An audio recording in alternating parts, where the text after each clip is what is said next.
What's up? And welcome to this movie review right here that we are displaying. You know who this is, you know what this is, and this is a very well, how can I describe this movie? It's a movie I've been waiting for. It's Luke Besson at his best. Luke Besson has known this and wowed us really since The Fifth Element. And I've been waiting for him to get back to doing something like that. I'm like, man, when he would get back to doing The Fifth Element, that was wild and like universal. Like it was crazy. But it was a fun movie to watch. You had a lot of fun. You enjoyed it. There's a lot of excitement built around the characters, and he had the right casting. You know, you could only do that kind of movie with Bruce Willis. He was perfect. It was a die-hard type of film in space. So only something like that he could pull off. Now, this story is like what was it? They're in the year 2740, and there's 1,000 planets. And ever since the movie Lucy came out, I was very disappointed with Lucy.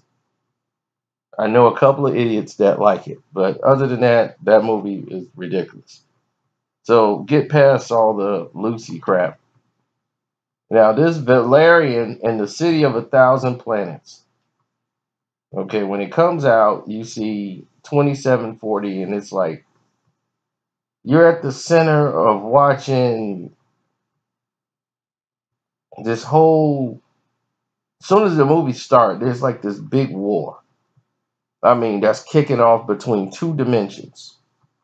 And if you're not in your seat watching this, you're like blown away by what's going on the screen. Everything is so visually played out to a scale where you're like, oh my God, this is huge. Then you find out that this Cara, what's her name, Diversion, and this Dane Dehan, and he's the lead actor. And what they are, they're like space cops, you know, and they got dimension goggles and all these different things that are interesting. But the chemistry between the two, they look more like brother sister than anything. But it just don't fit. And I don't want to take anything away from him. It's just certain films. I don't think he's an action star. He definitely didn't have the appeal of a Bruce Willis for this type of role here. And I don't understand why they give him leading man roles because he kind of resembles a Leonardo DiCaprio when he first started.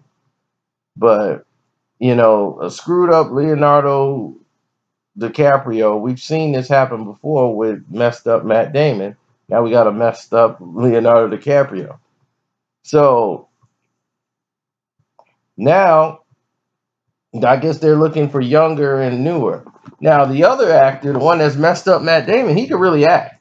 This guy here can really act, but they're good character actors. They're never going to put messed up Matt Damon as the lead character in a film. It's just not going to happen. And he's accepted that. And I think it's about time people accept that on this Dane Dehan guy. Like, he could be a character in a position only. The Amazing Spider-Man, his whole need to be in that film should have been cut out. Now, he plays the same type of roles. This is the first time he was a little different and little, confident in his roles, I would say, where it doesn't look like he's stoned out on drugs on every shot. Now, hence the cure for wellness. Please, that movie's so confusing. This film here is a clutter of a lot of great action scenes that they don't land the plane too much. And it looks beautiful, and some of the things are cool and exciting, and it's visually stunning. And it makes you, if you want to be a filmmaker, you look at this and say, wow, I want my films to, I wish I had the budget to make my films look like this, like how they made it. This is like Luke Besson's pet project. This looked like some fun to make. And it's a movie that's cool to watch, but you're not going to want to watch Valerian and the City of 1,000 Planets. First off, the title's too long. But anyway, you're not going to want to watch that more than once. You're going to have to probably watch it 2 times just to see and get caught up with everything that's going on in here as they investigate the disappearance of this extinct race of people called the Pearls. And I'm like, okay, you're trying to find out about the investigation, but you're really caught in all the stuff you're running into. Like, wow, that's cool, man. That's neat. Oh, man, that's nice. But overall, the story is very weak. And, I just don't think I'll give it 2.5 stars. But out of 4,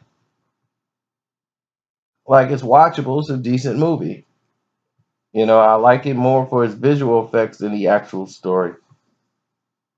And that's about it. Has some funny moments, but nothing really to write home about and brag about, but it's watchable. It's a good movie. I'll say it's a good movie. It don't suck. 2.5 doesn't mean the movie sucks. Okay, that means almost 3 and 4. It's watchable. You might watch it twice and then wait for video. But yeah, you can go watch the movie and be like, oh, it's pretty good. So that's where it's at right now. I'm out. Didn't disappoint me more than that War for the Planet of the Apes. But overall, better than Lucy. And that's a good start, Luke Besson. Great start. I'm out.